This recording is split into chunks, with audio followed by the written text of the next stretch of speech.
bonsoir, ça dépend R quoi puis bolanda. Aimé la cadette TV. C'est parce que tous araba R mon côté ba R qui c'est na mboka.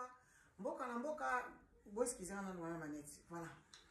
Donc aux attentes sur net Congo Kinshasa sur R mon côté. États-Unis tous araba R mon côté. Voilà, on a appelé ça bonjour ou bonsoir. Voilà.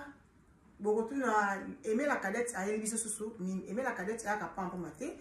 Ceux qui aimer la cadette aye liboso na bino, cela veut dire nazala eloko oyo na lingi na lobana bino. Vraiment lelo na kanisi bato ebele ba ko excuser po eza émission moko eza vraiment ya ba mabanga te. Donc voilà quoi. Mais na ozanga te ko pesa coach na ngai papa na ngai prophète Jérémie Tukala Kamalando les mystérieux Aigle Royal.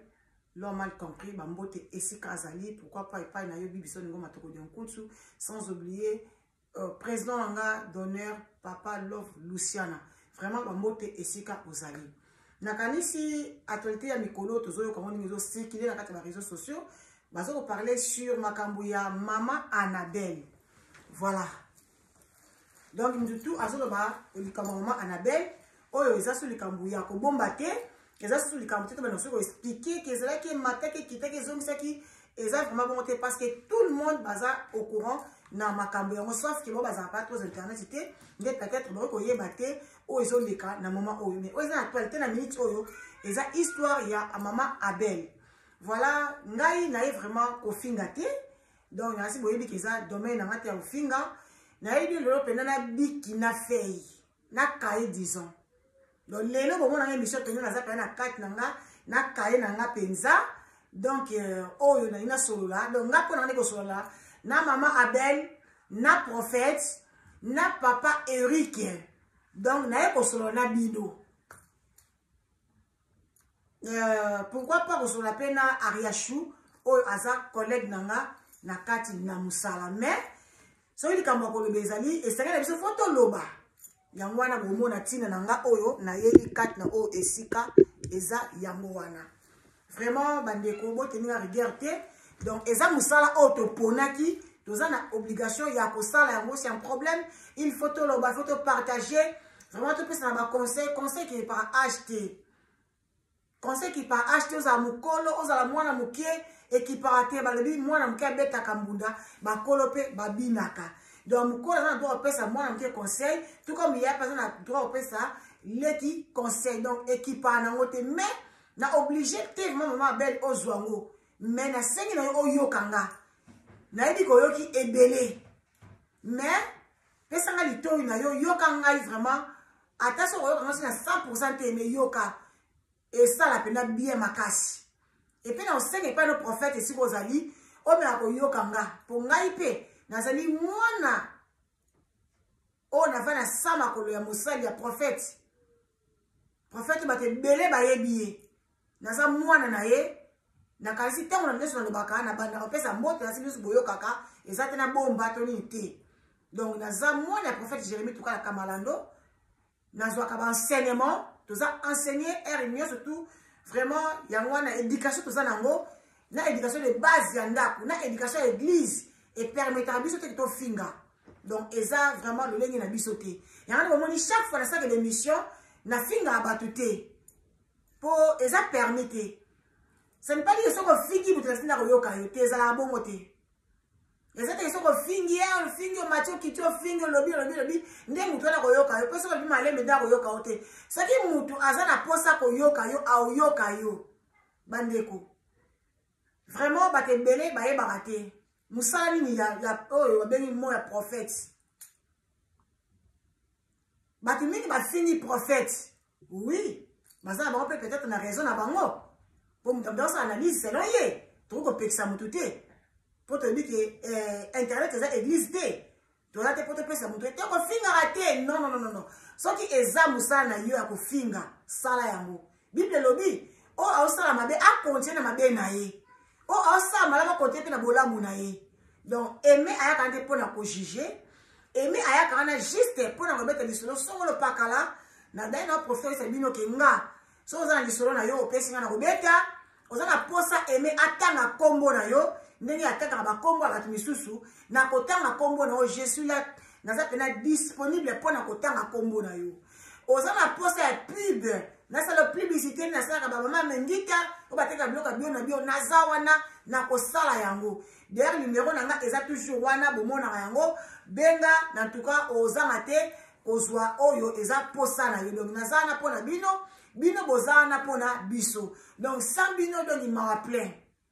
Donc sans biso te bino ki m'a plein ba information sur boyo kango eza pona biso o to na bino betando na bino ya bike kopesa bino ba nouvelle nde bozo so yebaki na likambute na cause tanga cause na page ya Aimé la Canette TV ayoki lisolo bi oh eza nde boye voilà nde na bete lisolo mo te koleka naza ba tozo be ana répéter lisolo mo mais nazo yebate pona sina bandaki na sina bandaki on ibanetino suka so compte na carte internet na carte plutôt ya chaîne nanga Aimé la Canette TV chaîne na bino epesa bino information moko ya sûr pe e uta na ba source boromona histoire wana na deje makese kota komona yango. Voilà prophète na ye lelo kosola na yo papa na ye wana te pona manquer respect non et ya ndenge nanga te yango na sino ke nozapa na kaye nanga na ozana kaye pona bana kosola na prophète et puis na maman Annabelle.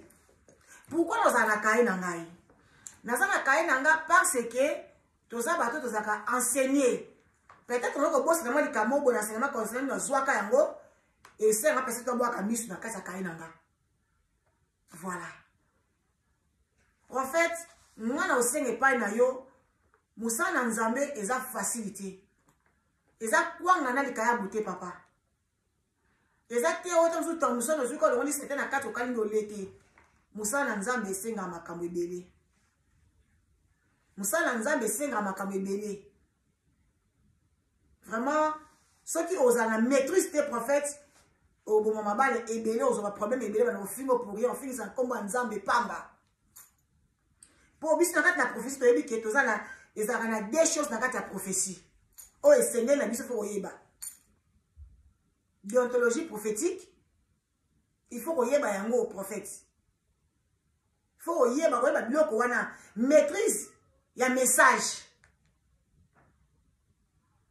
Il faut en tout cas que le prophète est très important et pas une basse dans Zambé. Na bande comme ça, le prophète quoi à Kinshasa, oh, à ce scandale sur internet, oh, le abimi star vedette, na le leni moko ya mabe ya mafinga, mais tika na sabino, bande comme ça boza ba prophète, monsieur biska boza ba passer biska boza lipe. Peut-être que vous yebi yango te. Bon me rappelle na ko profiter, ya ko yeba yango. Donc, boya encore te ko pesa prophétie car nzamba lobby, nzamba kiti, nzamba mati, nzamba sali boy. Et puis na kato ça analyse.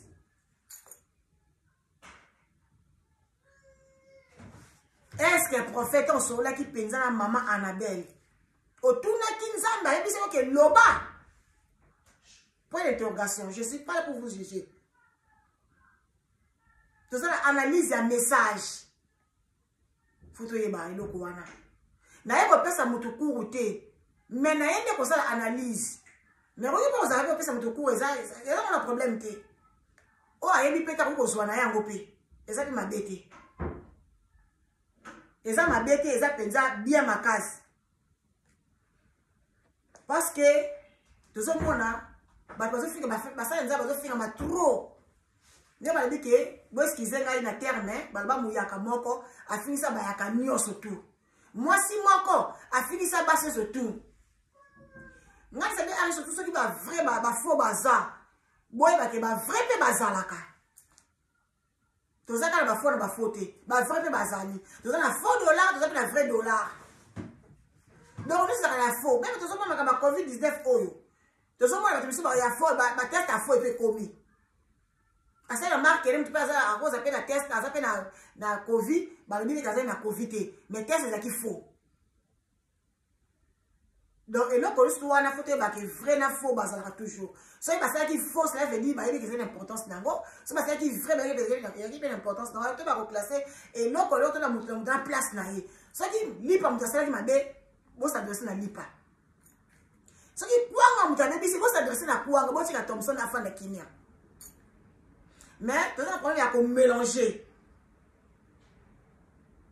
Tout ça problème de ça ma belle chose à mélanger à makambu.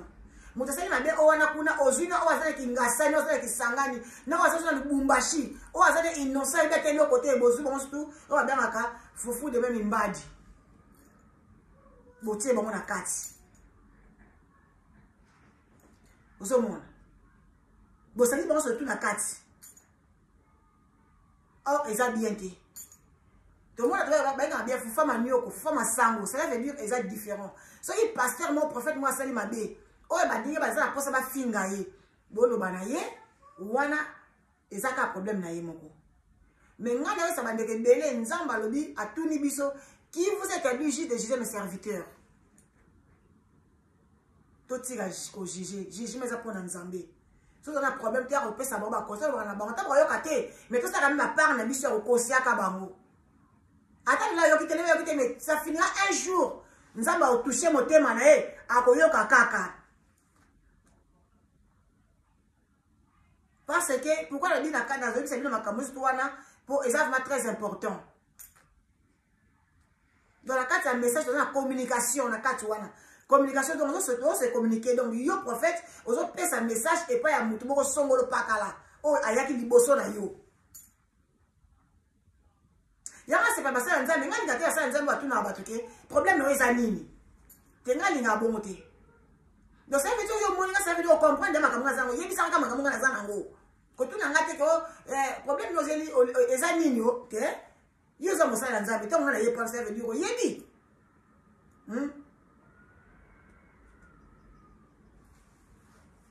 ya video yebi na yebi te sona zokosa et toi ba pe na kati ya communication ça na kati ya communication wana ya sona des choses que c'est de biso yeba prophète na mama Annabelle za mosala na nzambe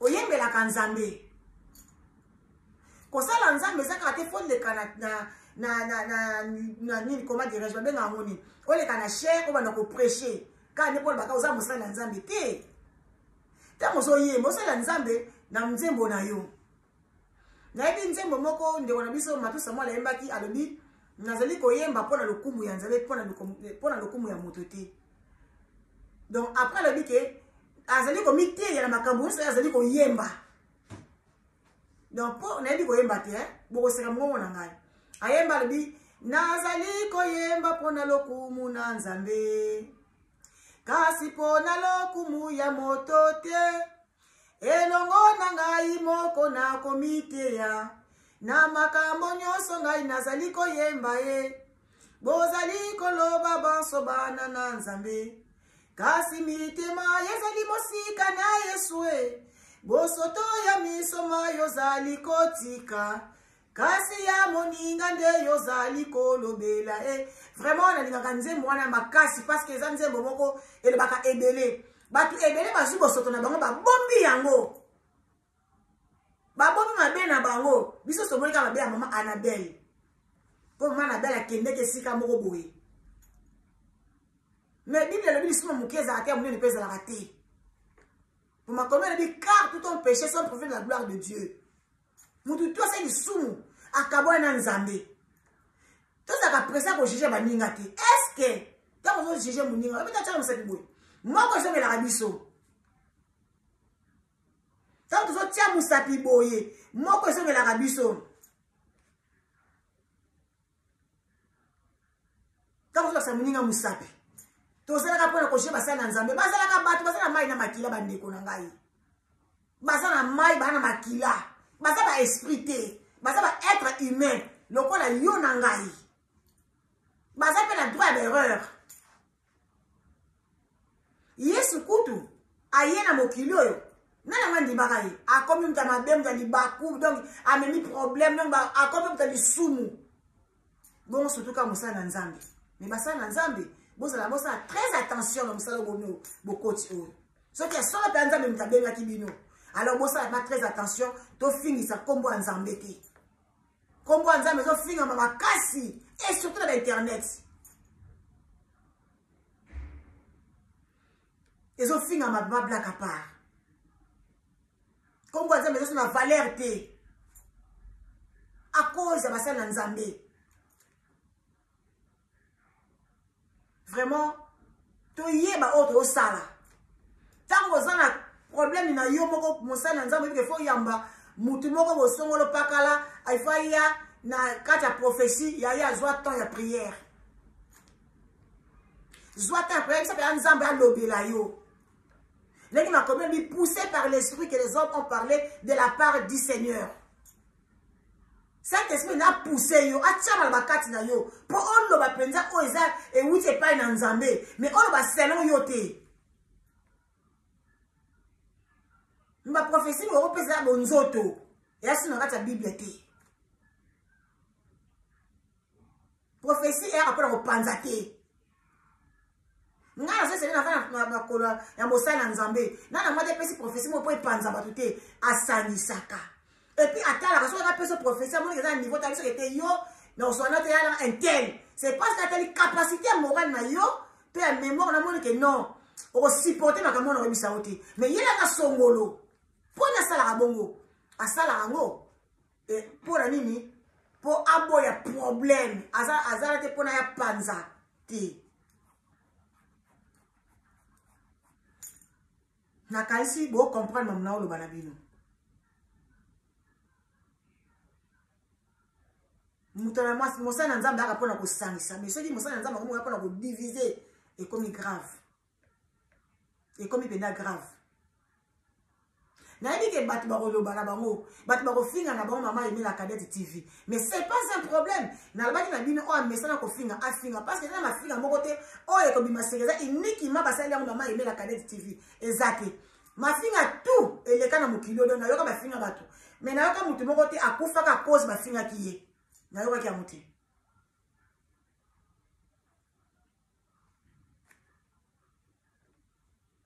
na c'est toi c'est bino ke na kati ya communication ça na deux choses atala lobi na so ba place nazali bon on ke ndanga mamo tout doit boter pia mamo te fona me mabino no ndengi wana tozana kati na communication c'est tozana deux choses na kati ya communication tozana émotion wala za kati ya communication hein na réception na aimentaire faut yeba na kati donc réception eza lokola eza mutu oyo azozwa message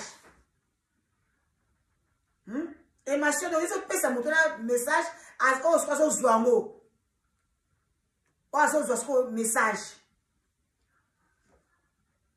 toujours se comprendre et matière aza dani aza mutu oyo omoni ako zesika makambo ezalaki trop pas kozala na ye te oninga lisolo aya beti yango na ndenge na ye biso bengaka bango bandata nsangu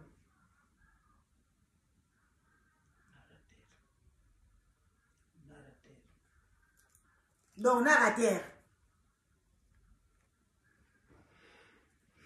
bazalaka esika makambo elekalaki te tokoza ta sur Emela Cadette TV aswani na anima kwakala que je salue en passant basali en compréhension moko boye mais là que la vérité na to swani na kwakala no ki mo disema mama Emela Cadette TV eza problème eza nini ya yo kite ayeka mbambo abandi ko panza abandi achefa cha pilipili na mungwa akati matungulu alekisi kibi azui nini nini bandembi ba céleri achembele eza ko la passer ba te abiso tu ba pasteur est-ce que basaka Bible bon bazalaka te mais basaka bazo faire comprendre biso Bible on dirait bazalaka sikana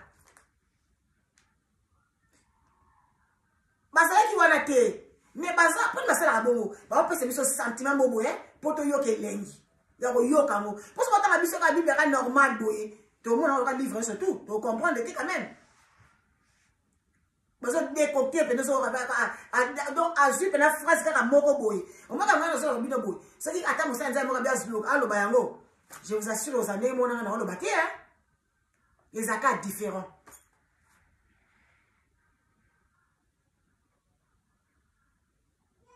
donc vraiment bandeko et ça lui passe pe mawa et ça lui passe pe mawa parce que pourquoi parce que maman Annabelle oza mwasi ya libala ofandi na mobali na baton ebele tibo koma na bana baza boza na 6 enfants o boboti na papa dido na kati ya libala ba couleur tout ezalaka tozana ba rouge tozana ba noir tozana ba vert Donc, toutes sortes de couleurs, tout le monde a les zalaka. Les zalaka rose, rose, na rose.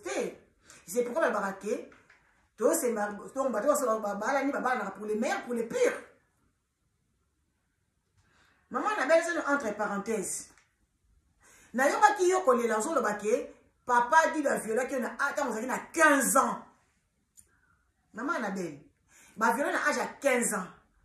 Au Libisi, papa, ça veut dire Libisi pour continuer à lui après bino pour continuer exactement ma bête. Au Libisi, c'est ma bête. Exactement malin pour la biso ban en Zambie.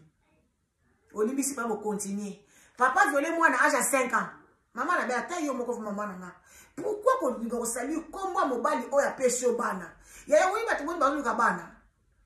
Batu boni bazo lela. Na tinsi bazo matana ngengenge. Bazo ta ngoma luzizi la. Pona koluka bana. Ya nzamba pêche au bana. Nzamba pêche au bana. O baza venir na yo. Pourquoi nous devons venir à bana wana lobby? Pourquoi vous venir à bana baza la meilleure lobby? Oza pena aname conseil c'est dit que non, papa dit de a sali bongo te, mais ozo lela vraiment. Tu n'as pas à beta mobali. Et il faut dire que ça peut être pourquoi vous me montrez sur les réseaux sociaux? C'est ça mon problème. Natamba kala, toi qui n'as internet été, vous avez tenté ma biso wapi. Est-ce que vous croyez que ma couple se trouve à faire un problème? Ils ont aussi leur problème. Ils vont arranger au bon bango. Parce que c'est un problème. Mais quand on dit Nyama o azo en équilibre de Masasi. Au voyage na papa, au Cameroun na papa Eric. Atika la Bali. Je sais que Azape na bana na ye. Libala bongo, pourquoi faut vous na kaka? Je sais pas. Moi, ils dépendent de bien les yo. Donc, non, c'est le qu'on a condamné, mais il y a qui ont trouble dans les balles, on a pas papa Eric à balle qui nous azuma si nous sommes en d'accord. Yo qui est comme on pas deuxième femme, la place aux appels, la place au Nora qui yo. Aux appels na yo, moko va na ngwende na yo. Pour donc kabarami bali biso moko boy, vraiment la facilité. Aux appels na mbisi bona maboko. Yo moko limbiso le kimana ngo par rapport au no regretter. O sana so nzambe libala, yaya. Bate bele bazulu kanibali, nzamba zotala na notre page, natana no boy. Na zulu kanibala. Songolo parla no kanibala. Siko yo so asi apesa kiyo obebisi apesa lisusu so poti ko pesa nzai musala boye ko bandiko to tsika ba bazo lukana bazo apenano. Donc prophète ne aza aimentaire donc il doit pesa message yo prophète il doit pesa message o azo réceptionner ça maman Annabelle.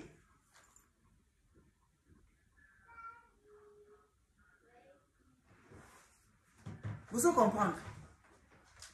Il y a un singa entre binomi balé, n'a pas petit message, n'a pas un message.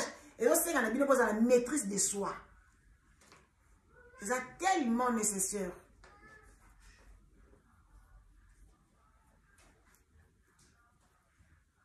Il faut que vous analyser prophétie.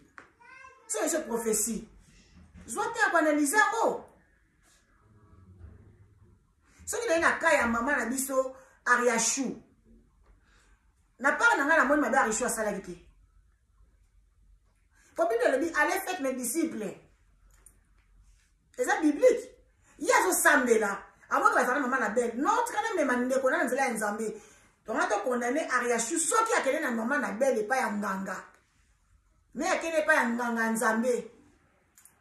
Nganga Nzambé ne va bien à si comme ma belle y a Ariachou na 80 ans, pourquoi elle m'a maquillé? Est-ce que maman Annabelle a ça moi la mouquée? Non. Maman Annabelle n'a pas 30 ans. Autant la photo maman Annabelle, autant la photo Ariachou, cela veut dire maman Annabelle a ça yaya et pas Ariachou.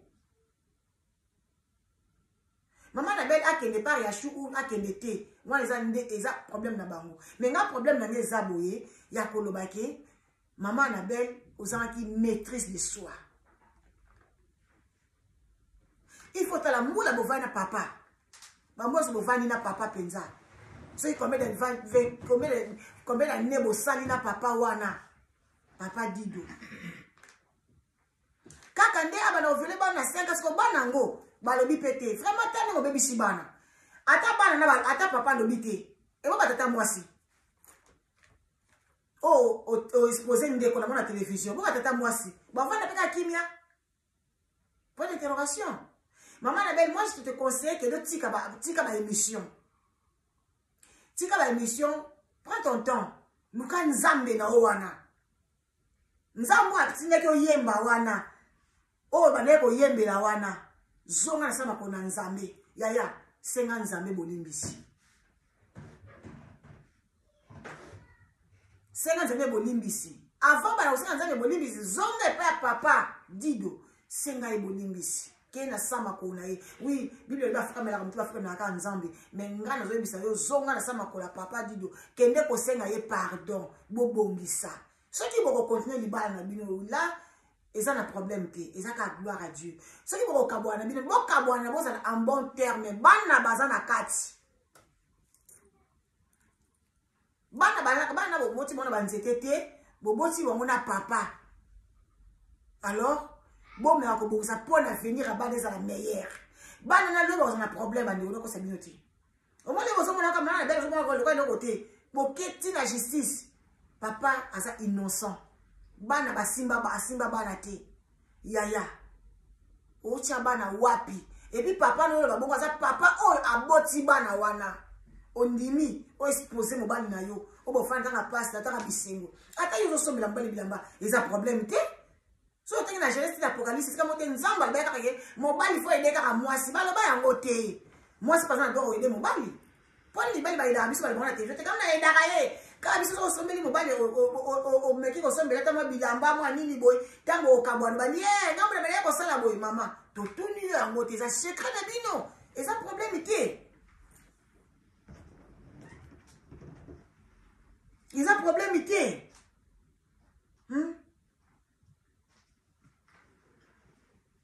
Donc, le prophète, je peux ce message, je pas montrer, c'est un moto, on a fait la maîtrise. Il y a un prophète, vous avez la maîtrise, vous avez les le message, na yo. Il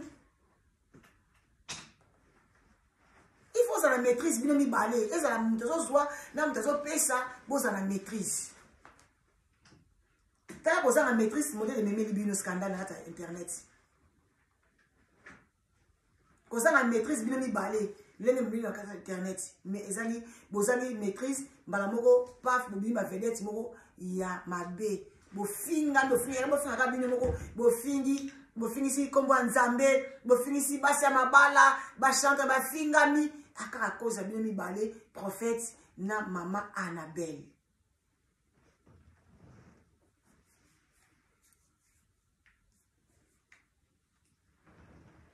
Vraiment bon meka ko bongisa makambo oyo.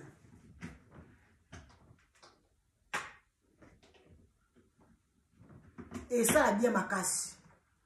Mokili ba mona ke bongisi yango. Prochainement c'est un problème de bobo traitant na banda kuna bino. Batu bazana posa ko mambo ezo le kabanda ko batute ke to e ba ozo le kandeni te.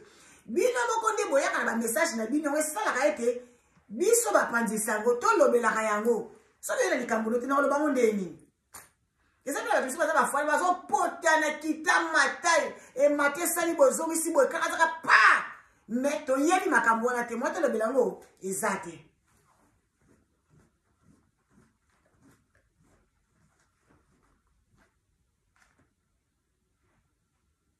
moto le bilango ezate poto yebite po bazo bomba makambo na bango. Vraiment maman Annabelle ce n'est pas nzambe appelle son maîtrise. Il y a ça makambo to yoka na mokili oyo donc ça ba maîtrise et non simbati. Mais en fait il maîtrise ça on appelle que maîtrise au moins que celui na sali bo ça scandale. Seigneur, fais ça la maîtrise. Na la pose ça dans la maîtrise. To senga yango. Bible dit tout ce que vous demandera en priant, croyez que vous l'avez reçu, vous le verrez s'accomplir. Oh, vous avez la foi. Vous avez la détermination là yo. Nga so na biki nga na sengi be pa nzambe po nzambe akosaka te.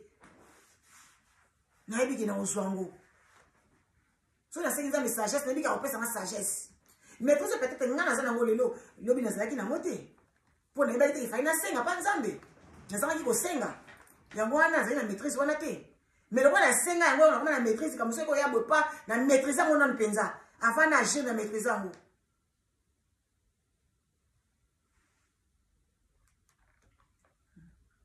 Mais si tu as une maîtrise, maman la belle, ata okabwana papa na yo, lelo mobali na yo, o abali yo, ok ozona papa Eric, ce qui maîtrise les autres, ça scandale. Scandale aux alakaka. Scandale aux alakaka. T'as nous au fingami, pour rien. Natamuke au fingami. Mais nga au peksa ko sa sur l'émission que ma belle vanda penza, mais kana ko bunga penza na réseaux sociaux. Mais kana ko mi batisa, zonga na ko ata ko ta retraité. Mais fanda no penza, ozona no maîtrise bongisa na bana na papa. Toza baba bantu. Toza ba mindele te. Ta ko sabino te. Bible le dit, enfants obéissez à vos parents. C'est biblique. Papa, on peut mettre le banalité. Mais fait quand il y a moi, on a simba qui papa. Papa a regretté la samotema. Ma monsieur Bimi. Yaya. Et tu penses que demain, on a dans un malade pour aucun bandoki. Or, qu'il y a vu les bosses à Yomoko. Ose se poser, on met sa banane. Zonga la banane pas papa. Bon, ça n'a pas la famille à papa. Batata moi si bayoki. Batata ko tu bayoki. Banani bayoki, bandoki bayoki, batanzambe bayoki, donc mokili mobimba bayoki, babalingana bayoki. O exposer banana yo. Zonga et pas à papa dido, kende ko bongisa, kende ko senga bolimbisi. Bon kabwana na papa Eric, bon teka ba garder ba relation na ça fait quoi? Ça va te mener ba kabwana za te fa quoi binemi non? Bon ne ko sabo bo soigner pas relation na bien. Bon c'est pas que c'est moi ça ba mieux na kindeko. Et ça, il est côté. Ce qu'on y a, c'est banda, banda, ko bota bana, tu vois, bana 6, nous avons le qui papa nous a bana côté. Quand on a le prophète, on a bota bana ensemble la tête. Et puis on pense les sous sur le baquet, nous avons bana ko bananga, nous avons bana, OK, nous avons le côté. OK, pas docteur, bana bazana bimba. Ya, tala nzambo nenga salaka. Yango Bible le dit, confiez-vous à l'Éternel, vous serez affermis. Non, la papa dit à se confier pas à papa nzambe. Quand on a péché réponse. Puis à lui à ses serviteurs, vous réussirez. Ce n'est pas n'importe quel serviteur. Ce n'est pas n'importe prophète. Donc cela veut dire, ce n'est pas n'importe quel monstre nous a mis.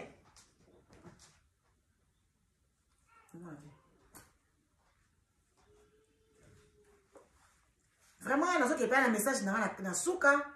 Donc, il y a un message. Donc, maîtrise les osenga et pas il y a pour na yo mutu oyo ma pesi message na oyo azozwa message parce que na kati na yango na kati ya communication ou na kati ya histoire na histoire nyonso tout toza na bato oyo ba memaka ba sango na ba na bino benga bango ba mater ne benga bomba na kansangu hein donc vraiment na terre vraiment boss en tout cas bandeko vraiment les sibino et ça passe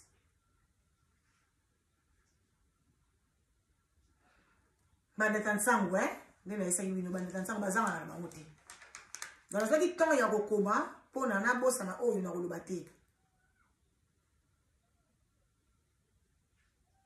non prophète les a conseil o nga na ko pesa yo nazo pesa yo pona yebiso naza mwana na mosali na nzambe ona fanta na sama kwa mosali na nzambe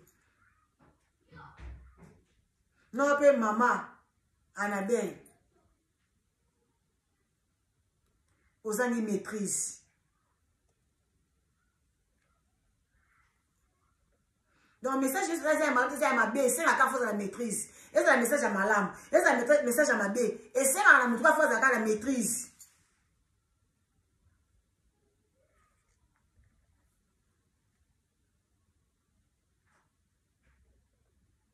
Donc, c'est une maîtrise, une analyse. Il y a un message. Tant qu'on a un message, et c'est une maîtrise, et c'est une analyse, il y a un message. Vraiment, on a un binomingi. Kofinga, ils ont un BPT. Pour tout le monde, Kofinga. Et puis, il faut que tu aies Kofinga pété. Nous avons un message. Donc, ils ont des plans, nous avons un message. Nous avons un message. Donc, tokomba na suka émission na biso na spéci ba juste mbote ba émission yo mama Augustine na pesi ba mbote esika ozali bandeko nyonso tu na pesi mbote makati mon pepe lukoki bien so tanto ka ba mbote ebele edina metela si moi si nzambe Frida Tamba Frida Tamba moi moi abe barate beauté de beauté umela na yo Frida Tamba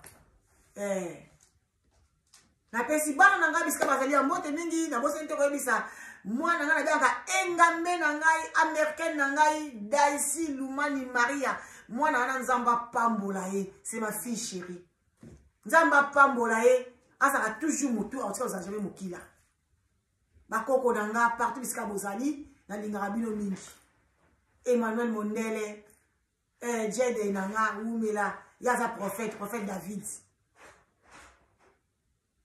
na pesi no mbote Ezaïra na pesi mbote Elisha mbote na yo vraiment bandeko nyonso surtout bandeko nyonso surtout ya libota na nga libota SM na pesi no mbote bosala malamu mardi ya malamu na bandako na bino nzambe abatela biso tokokuta na prochaine émission mes prophètes vraiment on s'est découragé que ça là sous nzambe luka sous nzambe donc quand on a la profondeur na la bité aux faux prophètes non na dit bon côté na la bité aux faux prophètes te mais na la bité luka nzambe na sous na muzindo luka nzambe sous ko le kanyo bana ko so ba nzambe 2 fois par semaine mbalo luka nzambe 4 fois par semaine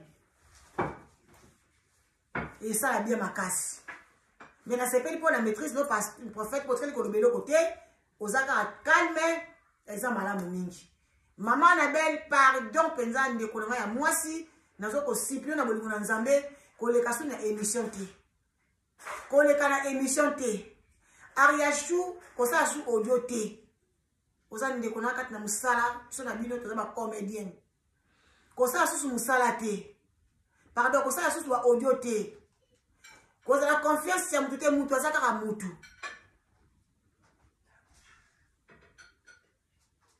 Quand on confie à mutu te mutu zaka mutu po mutu se confie pas na yeye kama mtu msema onyono libanda alors vana na okimia batia libana na yo ponga na kata na moni mabe na yo ariashu na moni na ngamote bokene pa nganga te bokene pa nganga na nzambe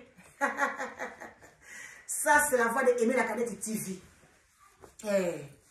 donc bon ça la bien bon mais la plena à botte na bino bon mais là bon ça c'est pas vraiment bon là on sur internet on sur information ça que bon dit que y a sur internet donc c'est information qui bon c'est l'heure de manger voilà la tiki bino bon ça la bien to passer moment comme malamu ba bisous ba néo sur votre terre kolanda liker vidéo commenter partager s'abonner tité bon s'abonner Aimé la Cadette TV beaucoup ça jamais dessus.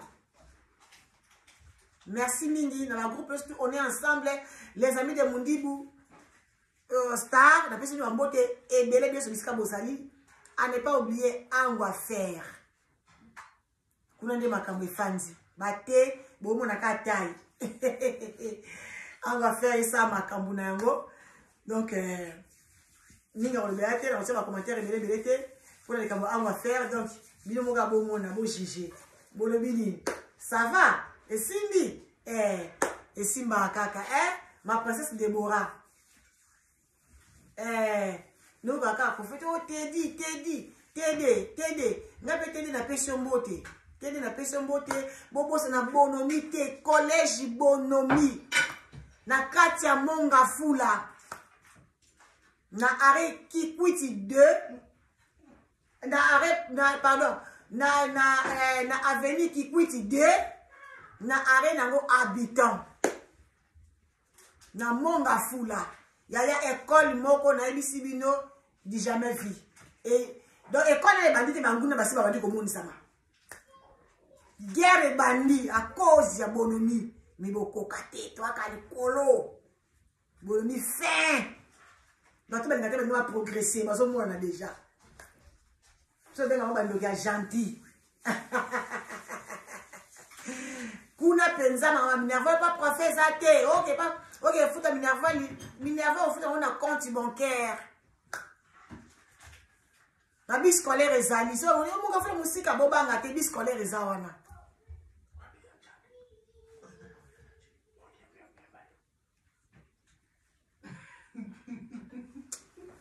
Bande comprendre, hein? Ba jaloux bazanga ate la musika mukili.